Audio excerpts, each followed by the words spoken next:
auto sector. The sales numbers for the month of March are in, and they seem to be a mixed bag. For some of the companies like commercial vehicle makers like Ashok Leyland, for instance, there's actually a dip. For Hero, there's a bit of a dip. But Bajaj has done exceedingly well.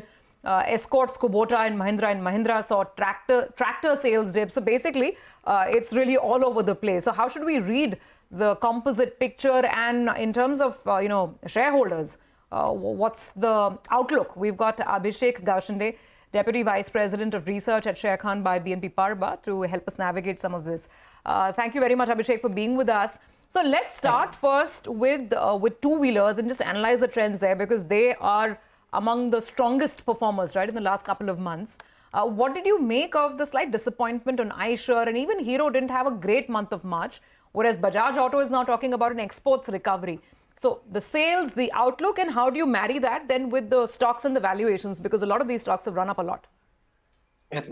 So broadly, if you start with the two-wheelers, then the two-wheeler has definitely disappointed in this month, and we believe that there are 2-3 factors. One is that even though the wholesales was down, I believe that the retail was also lagging the wholesales, as there were two long weekends in the quarter.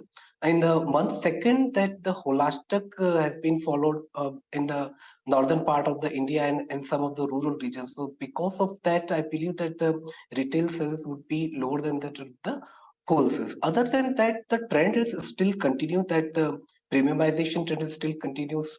This entry level segments are still lagging, and I consider that till the rural recovery will not come out, we will not see a sharp bounce back in the retail sales. And even though that the export has been expected to improve gradually, only because one of the largest market, that is Nigeria, has not come back. So considering that, even though Hero Moto in the month of the March, Bajaj Auto has outperformed the pack, and Hero Motocorp has underperformed. But what we believe that in the coming month, when this Chaitra Navratri and the Gudi Padwa will be there, we will see a lumpiness in the retail sales, and that would help out the dealers to release the inventory. So considering this particular phenomenon, we believe that or considering this, that Hero Motocorp is our topic in the two-wheeler segment, and after that we like Bajaj Auto, as both of these players are improving their presence in the electric vehicles as well as in the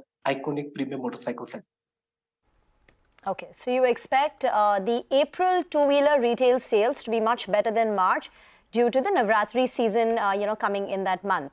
Yes. So why Hero Motocorp over Bajaj Auto? How do the valuations stack up? We can see that Bajaj Auto has, raced away in terms of a stock price performance. It's more than doubled, closer to the 9,300 mark. But how do the valuations stack up between the two? And what is the EPS growth that you have when you compare the valuations and growth? See, in the two-wheeler pack, we have been liking the mass market players, because what we are seeing that they have already achieved both these stocks, Bajaj Auto and Hero Motocorp. Both these stocks have already achieved their targeted EBITDA margin sense, and side by side investing in their future growth and entering into the premium segment, where especially if we talk about the Hero Motocorp, which has a weak presence. So in that sense, we are liking both the sense. If we talk about the valuation, so Hero's valuation is still lower than that of the Bajaj Auto. Hero's, I think, trading at 17 times of its FY26 earnings, while Bajaj Auto is at 26 times, and both the valuations are justified, given that we have been observing a trend in the overall automobile sector, and especially in these two players, where the earning growth is driven more by the EBITDA margin expansion than that of the volume growth per se. So an inverted funnel kind of a pattern has been observing, where your bottom line growth is higher than that of the top line growth, even though that the volume growth has yet to pick out their peak levels. So as long as this trend will continue, we believe that the re-rating in the mass market segment will continue, and we have seen that in this year the Bajaj Auto and Hero Motocorp, both these players have been observed a re-rating after a long period of time compared to the other premium player. Okay, so that's the two-wheeler space. You've spelled out your preferred stocks there as well. Let's talk four-wheelers now. Maruti had a very strong March. And I think some of their newer SUV offerings are also being well received by the market. It was a little more subdued for Mahindra and Mahindra. And then, of course, we'll see what Tata Motors has to deliver as well. So on the four-wheeler passenger vehicle side, how are you positioned, and how did you read the numbers? In the PV segment, I think the PV segment has almost performed in line with their estimates along with the tractor segment. Although CV segment has outperformed, and we believe that along with this favorable period for the CV, the anticipated price hike from April has also resulted into the preponement of the sales, given that the Tata Motors is expected to increase prices by up to 2% from April. But what we are expecting that a kind of a moderation in the CV sales especially in the Q1 because of the union election. And in the PV segment, we expect that the mid-single-digit kind of a growth would be maintained because of this euphoria on this SUV sales.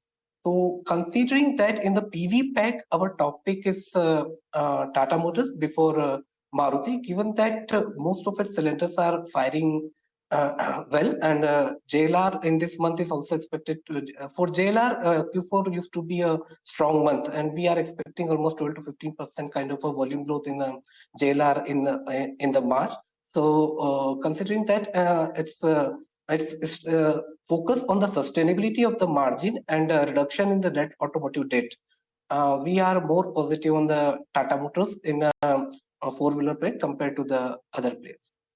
And what about tractors? The numbers look disappointing. I think M&M's tractor volumes declined 26%. For Escorts, there was a decline in tractor volumes by 17%. What's the outlook for the next 12 months? For tractor segment, it was also expected to decline in the volumes, even though the overall total numbers for Mahindra and Escorts were almost in line with their expectations. So there is no negative surprise kind of a thing is there, because Chaitra Navratri was last year in the month of March, and this year it is into the April. So this advancement in the festive season has impacted the retails as well as the wholesales, along with the high base and weakness in the southern and the central region is impacting the tractor segment. So that is not a surprising element. The surprising element in this quarter was the higher than expected performance of the CV segment, given that it was expected that post introduction of a model code of conduct and last year's high base because of the pre-buying, we may see a sharp decline in the CV segment. That was not there. So in CV and tractor, if you see that for the month of March, CV has performed better than that of the tractor. But obviously, both these segments will see a kind of a moderation in the at least in the first half of the next year. And for tractor, it will all depend on the monsoon. And even in the best case, we estimate that it may report a flat to low single-digit kind of a growth in FY25 due to the high base of last 2 years. Okay. Thank you very much, Abhishek, for joining in. Need to slip into a very short break. But before that,